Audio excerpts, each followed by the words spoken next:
friends, once again welcome back to Nandus Kitchen. Nandus Kitchenile ഇന്നത്തെ special recipe മുട്ട puffs ആണ്. നമ്മൾ ബേക്കറികളിൽ നിന്ന് വാങ്ങുന്ന പഫ്സിന്റെ അതേ ടേസ്റ്റിൽ തന്നെ നമുക്ക് വീട്ടിൽ പഫ്സ് ഉണ്ടാക്കാം. ഇനി നമുക്ക് മുട്ട പഫ്സ് എങ്ങനെയാണ് ഉണ്ടാക്കുന്നത് എന്ന് നോക്കാം. ഇതിനായി 2 കപ്പ് മൈദ, 1/2 ടീസ്പൂൺ ഉപ്പ് ചേർത്ത് വെള്ളം ഒഴിച്ച് കുഴച്ചെടുക്കുക.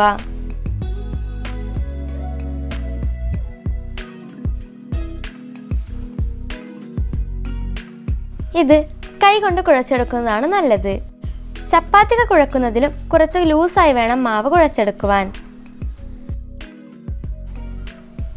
പൊറോട്ടയ്ക്ക് മൈദ കുഴക്കുന്നത് പോലെ കുറച്ച് സമയമെടുത്ത് നന്നായി കുഴച്ചെടുക്കണം.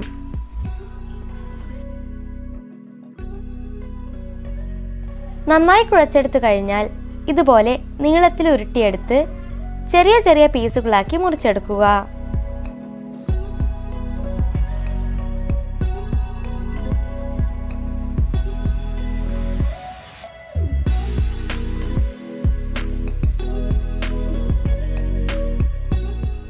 ഇനി ഓരോ പീസുകളും ഉരുട്ടിയെടുക്കുക. ഒരു വലിയ പൂരിക്ക് ആവശ്യമായ വലുപ്പത്തിലുള്ള ഉരുളകളാണ് നമുക്ക് വേണ്ടത്. ഇത് കൈകൊണ്ട് തന്നെ നന്നായി പരത്തിയെടുക്കുക. ഒരു വലിയ പ്ലേറ്റ് എടുത്ത് അതിൽ 4 ടേബിൾ സ്പൂൺ സൺഫ്ലവർ ഓയിൽ ഒഴിക്കുക. പരത്തിയെടുത്തവ ഈ ഓയിലിൽ ഒരു ഭാഗം വെച്ച ശേഷം തിരിച്ചിട്ട് വെക്കുക. എല്ലാ മാവും പരത്തി ഇതുപോലെ ഓയിലിൽ ഇട്ട് വെക്കുക.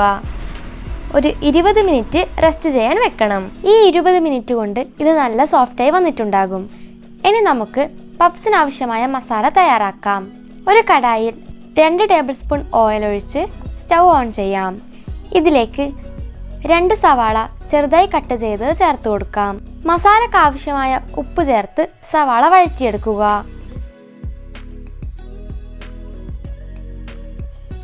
ഒരു പച്ചമുളക് ചെറുതായി കട്ട് ചെയ്തത് കൂടി ഇതിൽ ചേർത്ത് 2 മിനിറ്റ് വഴറ്റുക. ഇനി ഇതിൽ ചേർക്കുന്നത് 1/4 ടീസ്പൂൺ മഞ്ഞൾപ്പൊടി, 1 ടീസ്പൂൺ മുളക് പൊടി, 1/2 ടീസ്പൂൺ മല്ലിപ്പൊടി, 1/4 ടീസ്പൂൺ ഗരം മസാലപ്പൊടി, 1 ടീസ്പൂൺ ഇഞ്ചി വെളുത്തുള്ളി പേസ്റ്റ് എന്നിവയാണ്. എല്ലാം കൂടി നന്നായി മിക്സ് ചെയ്ത് എടുക്കുക. ഈ മസാലക്കൂട്ട് 5 പഫ്സിന് ആവശ്യമായ അളവിലാണ് ലഭിക്കുക. കൂടുതൽ പഫ്സ് ഉണ്ടാക്കുന്നുവെങ്കിൽ ഈ മസാലകൾ അതിനനുസരിച്ച് കൂടുതൽ അളവിലെടുത്താൽ മതിയാകും. ഇനി ഇതിലേക്ക് 2 ടേബിൾ സ്പൂൺ വെള്ളം ഒഴിച്ച് അടച്ചു വെച്ച് വേവിക്കുക.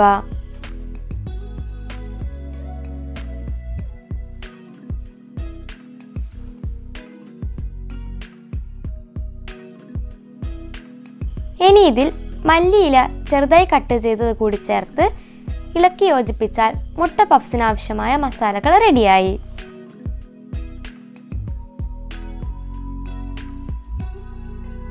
ഓയിലിൽ ഇട്ട് വെച്ച മാവ് ഓരോന്നായി എടുത്ത് കൈകൊണ്ട് പരത്തിയെടുക്കാം.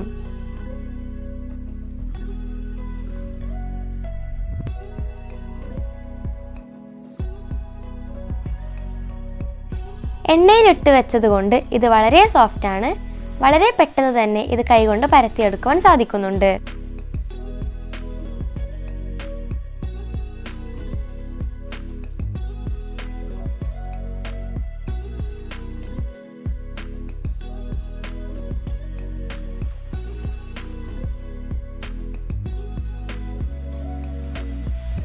പരത്തിക്കഴിഞ്ഞാൽ ഇതുപോലെ 4ആയി മടക്കിയെടുക്കുക. ഇത് വീണ്ടും പരത്തിയെടുക്കുക.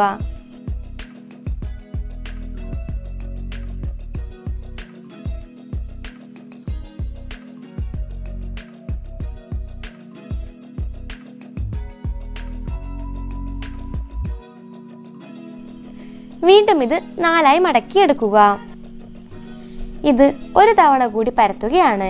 ഇങ്ങനെ എത്രത്തോളം മടക്കി പരത്തുന്നുവോ നമുക്ക് അത്രയും ലെയറുകളുള്ള പഫ്സ് ലഭിക്കും.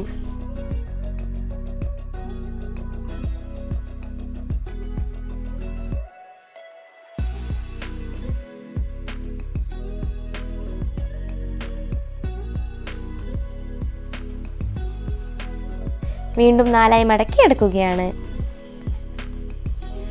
വീണ്ടും ഇത് പരത്തിയെടുത്താൽ നമുക്ക് പഫ്സിന് ആവശ്യമായ സ്കിൻ തയ്യാറായി. ആവശ്യമായ എണ്ണത്തിൽ മുട്ട പുഴുങ്ങിയെടുത്ത് നെടുകെ കീറിയെടുക്കുക. ഇപ്പോൾ 5 പഫ്സാണ് ഉണ്ടാക്കുന്നത്. മസാലകൾ എല്ലാത്തിലും ആവശ്യമായ അളവിലെടുത്ത് നിരത്തി കൊടുക്കുക. ഒരു മുട്ടയുടെ പകുതി വീതം എല്ലാത്തിൻ്റെയും മുകളിൽ വെച്ചു കൊടുക്കാം. ഇനി ഇത് 4 വശത്തു നിന്നും ഇതുപോലെ മടക്കി വെക്കുക.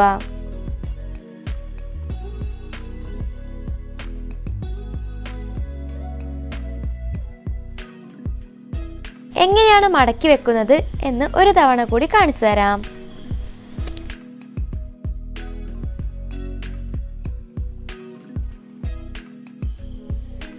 പഫ്സിന് നല്ല തിളക്കം കിട്ടാനായി ബീറ്റ് ചെയ്ത മുട്ട ഇതുപോലെ ബ്രഷ് ചെയ്ത് കൊടുക്കാം. ഒരു വലിയ പാത്രം അടുപ്പിൽ വെച്ച് ഉപ്പിട്ട് പ്രീ ഹീറ്റ് ചെയ്ത് വെക്കുക. അതിലേക്ക് ഈ പഫ്സുകൾ ഒരു പ്ലേറ്റിൽ വെച്ച് ഇതിലേക്ക് ഇറക്കി വെച്ച് മൂടി മീഡിയം ഫ്ലെയിമിൽ ബേക്ക് ചെയ്യാം. ഏതാണ്ട് 1 മണിക്കൂറിനടുത്ത് സമയം ഇതിന് വേണ്ടി വരും.